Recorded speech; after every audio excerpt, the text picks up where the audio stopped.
Hey ladies, welcome to the Grit, Growth, Grace podcast. If we haven't met, my name is Anne Marie.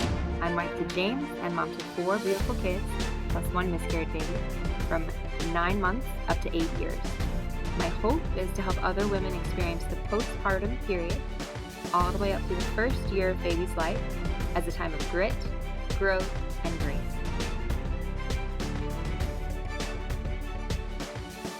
This is episode 9. Hey lady!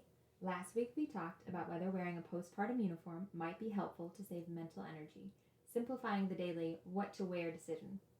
We also talked a bit about postpartum body image, and certainly 2 things can be true when it comes to postpartum weight loss in particular. It can both be true that our worth as women and human beings doesn't depend on the number on the scale, and it can also be true that caring for ourselves and our babies to the best of our abilities necessitates losing weight. So let's get into it, and let's start with the story. If you watched Top Gun Maverick, which came out a couple years ago, there was a scene where Tom Cruise gets called up to be an instructor at the prestigious Top Gun flight training school.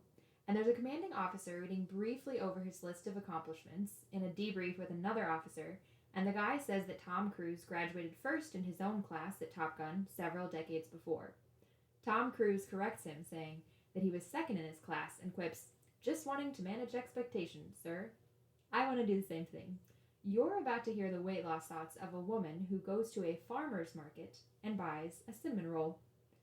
Contextually, I thought it was ludicrous to pay $5 for 25 raspberries, and a $3 cinnamon roll served as a delicious snack for all 4 kids and I after swim lessons. Nevertheless, keep in mind that what you're hearing comes from Farmer's Market Cinnamon Roll Girl. I wonder whether you also heard, like I did, that the pounds will just fall off after baby. I certainly did. Plus I heard that I needed many extra calories because I was nursing my baby. So I figured I could eat whatever I wanted. And high carb, low nutrition foods were what I wanted. In all transparency, that preference wasn't specific to postpartum at the time. I ate just what I pleased after my first and also after my second child, but was shocked when the pounds didn't just melt away. Granted, I gained 30 pounds with my first and 50 with my second, and I found that there's something demoralizing, isn't there, about getting started, even just getting started losing weight, when you have such a high number to drop down from. Of course it's harder to lose 50 pounds than 30, but also mentally it's harder to lose 50 pounds than 30, or 80 pounds than 50, or whatever, if that makes sense.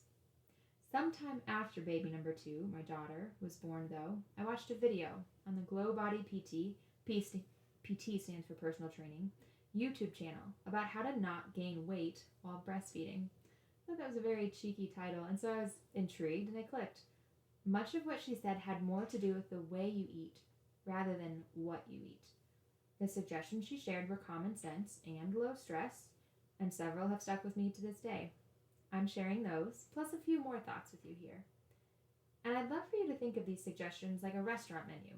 Certainly you're not going to try them all, but most likely you can find a few things that make sense for you. Know too that today I'm focusing on weight loss primarily through eating behaviors, but of course your actual nutritional choices plus your activity level play a role too. We'll get into those areas other times. The first common sense thing to not gain weight while breastfeeding is to stop eating a few hours before your bedtime. I'm telling you up front, these aren't going to be so original, but they're also not so complex.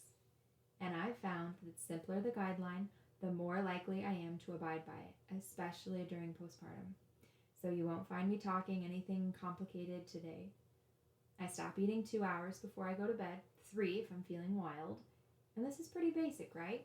So in my case, we eat supper between 6 and 7 most nights, and then I have dessert by 7:30 usually, and I'm in bed sometime between 10 and 10:30. So there's the 2 hour, close to 3 hours sometimes minimum guideline. Notice I'm not saying any of the foods I eat change. I'm just eating smarter by recognizing that I don't need to eat right before I go to bed. I don't need that energy for anything, and my body doesn't need to be digesting when it's trying to rest. In fact, that could make it a little bit harder to go to sleep if you are still trying to process heavy food consumption, right, when you're trying to go to sleep at the same time. Let's say, though, you do regularly snack before bed. That's a habit you're in right now. I wonder, could you swap in or swap out, I guess it would be, swap out a cup of tea, or half a cup maybe. I like to drink herbal tea before bed in the fall and in the winter, but I don't want to wake up to go to the bathroom in the middle of the night. So could you have half a cup?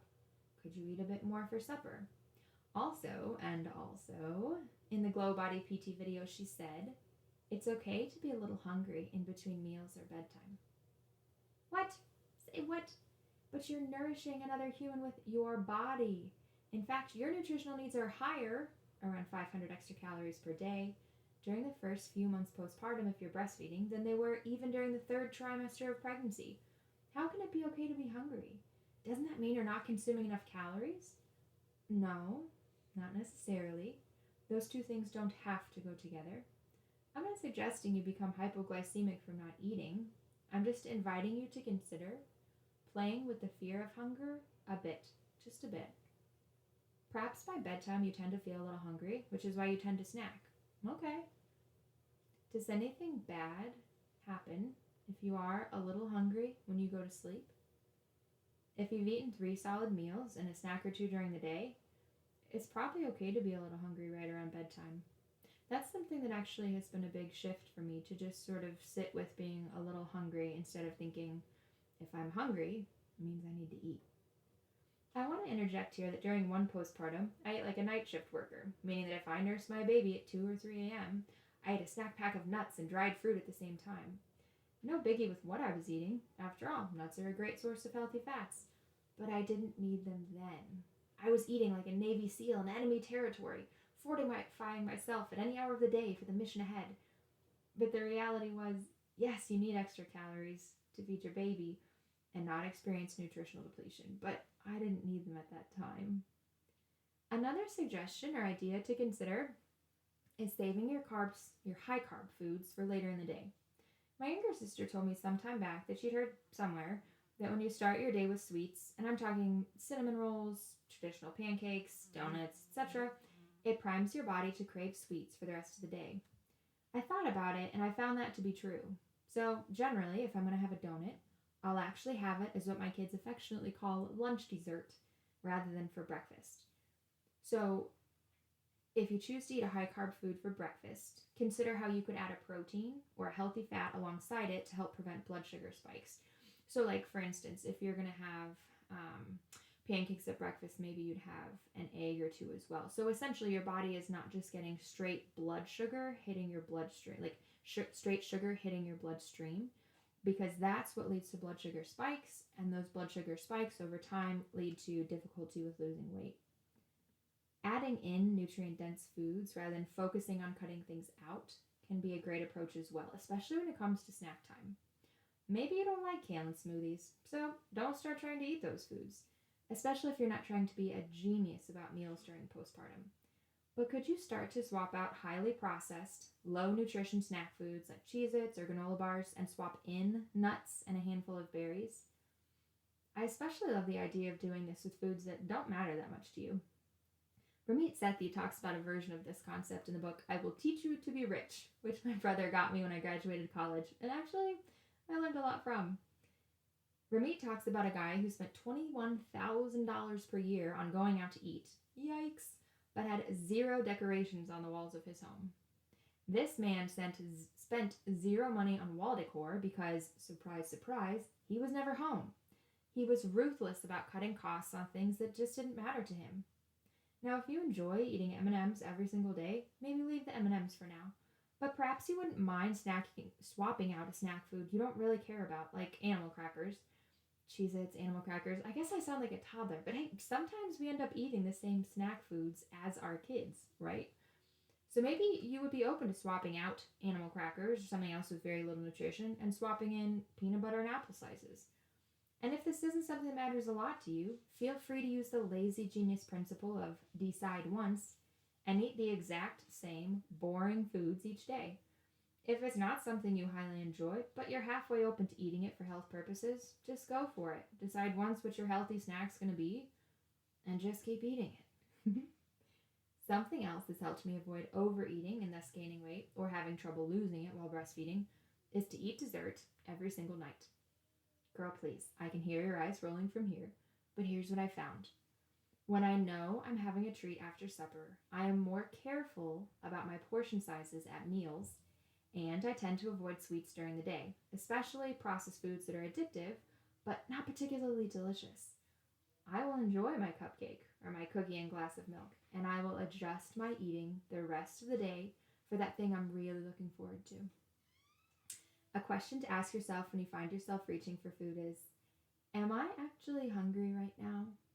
You and I both know postpartum is a time of fatigue, sometimes boredom, sometimes loneliness, sometimes nervousness, etc. So, a question you can ask yourself when you find yourself starting to eat or pulling something out of the cabinet is, am I thirsty, tired, sad, lonely, bored, or nervous? If you're hungry, eat something if you want. If you're not, what is it you're actually looking for? Could you address that need instead? In tandem with that, you can choose to point and call. I learned about pointing and calling from habits expert James Clear's best-selling book Atomic Habits. And he wrote about how the high-speed rail system in Tokyo, Japan, uses the point and call system to prevent accidents. As trains pull into and out of a station, an operator will point and say aloud the exact speed on the odometer. Before each train leaves the station, train station staff will point along the platform and shout, "All clear."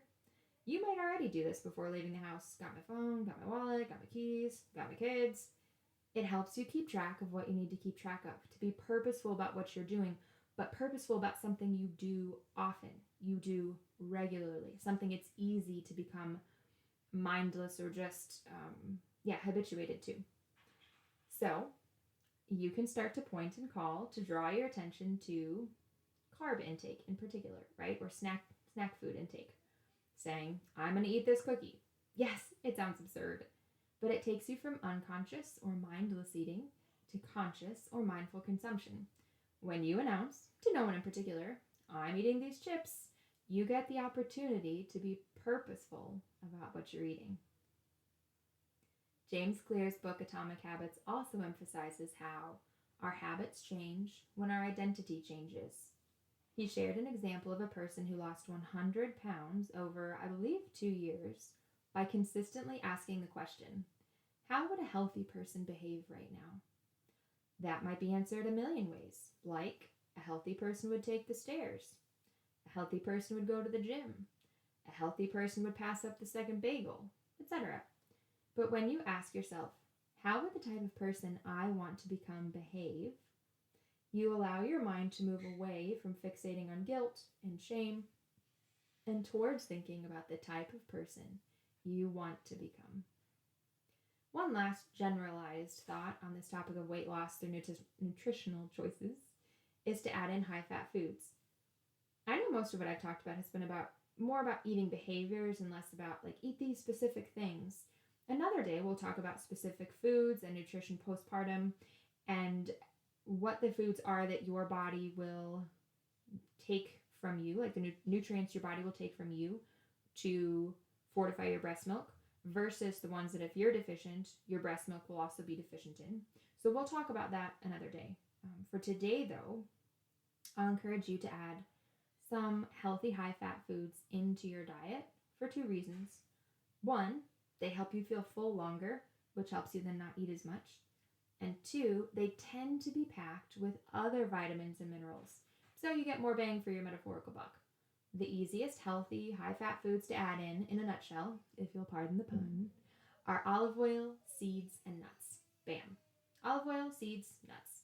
If you want to feel fuller longer, cook with olive oil and increase your intake of seeds, pumpkin seeds, sunflower seeds, chia seeds, as well as nuts.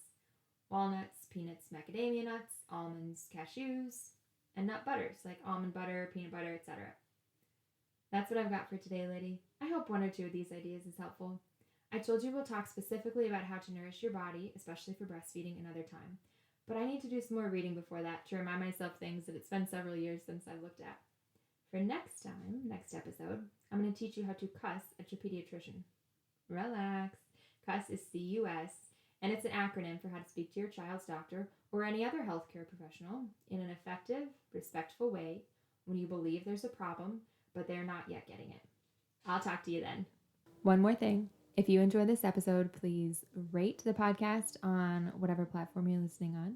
Please share it with a mom friend. And if you want to get in touch, my Instagram is @GritGrowthGrace, or Libsyn, the platform that hosts this podcast, has a contact form built in, so you can get a hold of me there.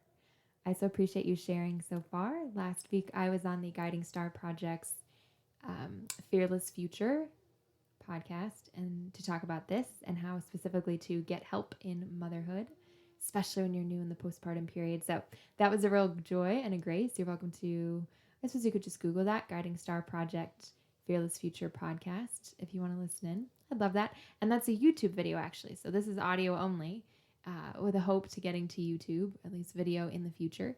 But that one is the full video audio experience. So, all right, that's it. Bye.